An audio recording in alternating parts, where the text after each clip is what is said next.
A Florida man says he nearly died after taking health advice from ChatGPT. He's now suing OpenAI and CEO Sam Altman, saying the chatbot told him his dizziness and blood pressure swings weren't serious. He says it urged him to stay home, but then weeks later, he suffered a massive pulmonary embolism. OpenAI says ChatGPT isn't meant to replace a doctor.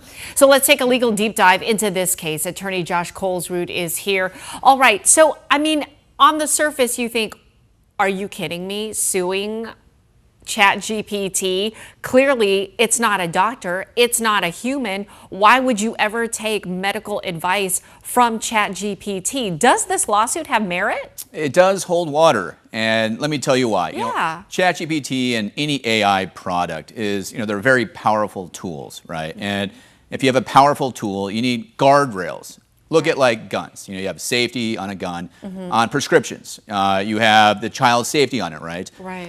And with this, if you sound and you act like a doctor, having a disclaimer doesn't absolve you of responsibility. And ChatGPT, according to the plaintiffs, it developed a relationship with the plaintiff and talked to him over a period of weeks and months, and would give him diagnosis, and to the point where he talked like he thought he was his confidant, like his friend almost, somebody who was authoritative, not just an encyclopedia, which is what ChatGPT is saying about its product. Okay, so ChatGPT, they say that they've got a disclaimer.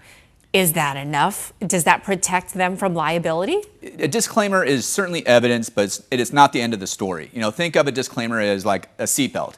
If you drive in a car, it doesn't mean that it's going to absolve the car company from bad brakes. So it does help, but it's not everything. And if you have a product, this is really about foreseeability. Is it foreseeable that people would use this product in a way that could be dangerous? And if it is, you have to have guardrails. And on here, the plaintiffs are alleging what should have happened was that ChatGPT should have said, look, you're having pain in the groin area. We know that you have a heart condition. Go to the emergency room. Call a doctor. Don't depend on what I'm saying, which is they recommended that he stay in a recliner all day long. And his heart surgeon later on said that could have been the cause of the heart attack.